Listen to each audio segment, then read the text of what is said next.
Selamat kembali ke channel Masak-Masak dengan Nick, di mana gue udah nggak masak-masak lagi, tapi mau sharing sama kalian tentang kesehatan dan caranya pindah ke Australia. Ini gue mau kasih tahu kalian realita pindah ke Australia itu sebenarnya kayak gimana. Ini bukan masalah mau bilang di Indonesia nggak enak, di Indonesia enak, di Australia nggak enak, di Australia enak. Cuma mau kasih tahu kalian aja sebenarnya di sini tuh kayak gimana. Sebagai orang lokal yang nggak pernah tinggal di negara lain, dan ya itu deh. Jadi di video hari ini gue mau kasih tahu biaya hidup. Kan di dua video sebelumnya gue udah jelasin sewa itu berapa duit, gitu udah tahu tagihan per tahun berapa duit. Itu kan basic living needs. Sekarang sebenarnya kalau kita mau jalan-jalan berapa duit, kalau kita mau beli susu berapa duit, kalau kita mau beli telur dan hal-hal kayak gitu, sebenarnya itu yang paling murah bisa beli di mana, supermarketnya di mana aja dan lain-lain. Jadi itu di video hari ini ya. Sebelum lanjut, jangan lupa like, subscribe, dan share video ini supaya gue akhirnya bisa dapat gold play button dan bisa cuan dari bikin konten di sini.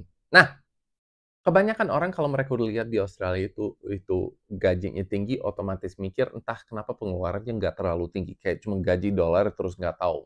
Mungkin ya, beneran ini gue nggak lagi nyindir, bisa aja ada orang yang mikir bahwa kayak pengeluaran di sini pakai kurang lebih yang setara dengan Indonesia dengan rupiah gitu, padahal nggak gitu sama sekali. Pengeluaran di sini juga tinggi dan sesuai lah.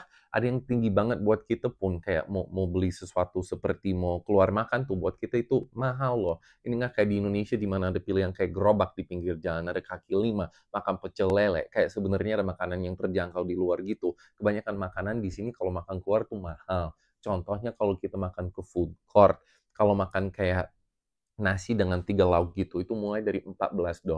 Itu 140.000. Itu belum termasuk minum, itu pakai piring kertas biasanya. Itu udah murah banget. Kalau mau makan lebih murah lagi di McDonald's kan ada. McDonald's tuh makanan murah di sini. Tapi ya itu kan nggak sehat dan nggak bisa makan tiap hari. Makan Indomie yang murah, itu tetap cuma kayak 5.000 doang buat satu bungkus.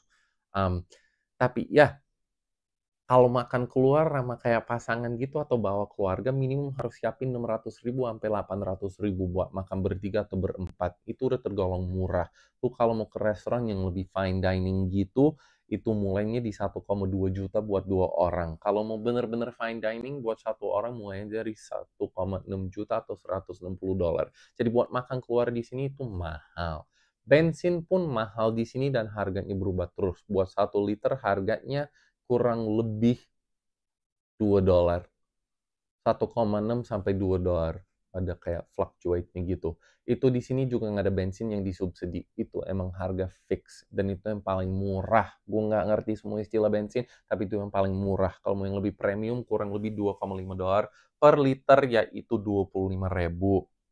Kalau misalnya kalian mau beli susu, biasa 1 liter itu $2,50 atau $3, 25.000 sampai 30.000 gitu.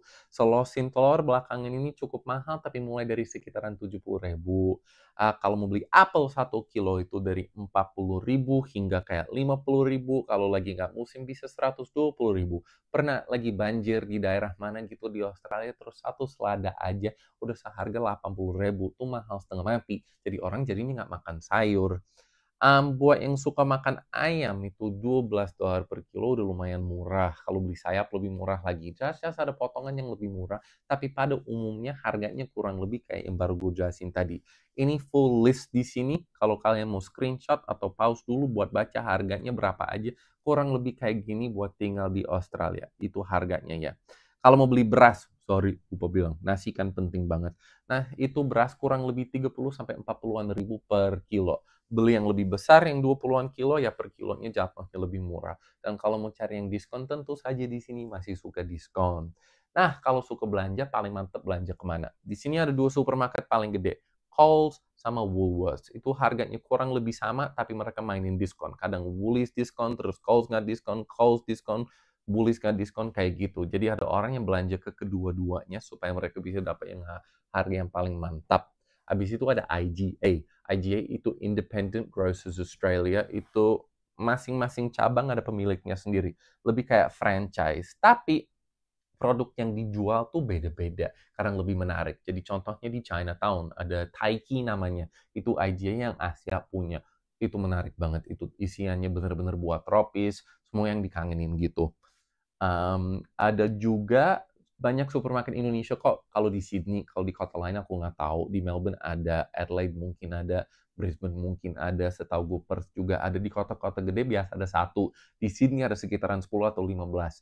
Banyak, banyak supermarket Indo. Dan harganya oke kok. Maksud gue buat pendapatan di sini masih bisa beli sesuatu dengan harga yang terjangkau gitu. Terus Aldi, kalau bener-bener mau cari budget, ada Costco di sini juga, tapi Costco nggak murah-murah amat, terus harus beli banyak. Aldi tuh yang paling murah.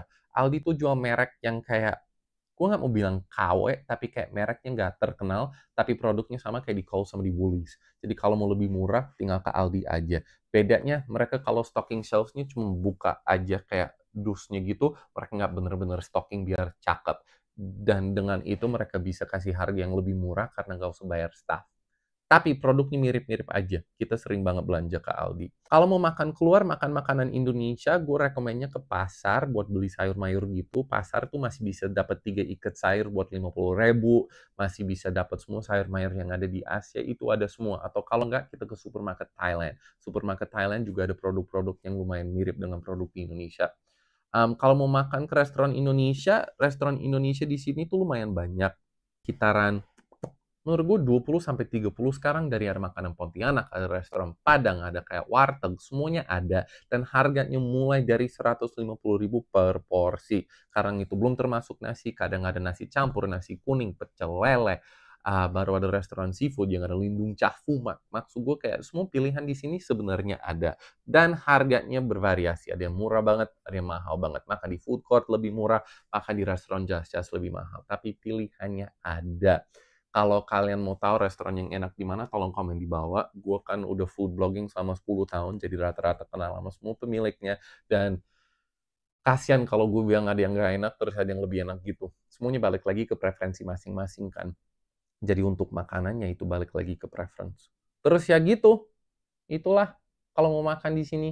Oh, kalau mau jalan-jalan gitu, kalau misalnya naik transportasi kan udah dijelasin di video sebelumnya. Tapi per minggu dibatasin di $60. Kalau mau naik mobil kan tadi udah jelasin bensin. Kalau apa lagi ya? Kalau mau ke mall gitu harganya ya standar lah semua yang kayak gue jelasin tadi. Mau ngopi tuh satu kopi tuh kurang lebih $4 atau 40.000.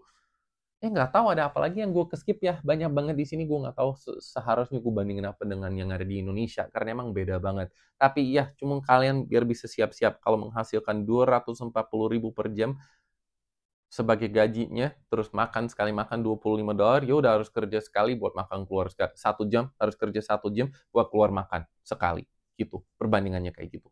Jadi ya, semoga bermanfaat. Seperti biasa, semua pertanyaannya di bawah. Sebisa mungkin gue bakal jawab. Kalau jawabannya bermanfaat buat semua yang lagi nonton. Kalau terlalu spesifik, ya gue bakal arahin ke tempat yang lebih bisa menjawab. Sekali lagi, terima kasih banyak udah nonton dan jangan lupa subscribe.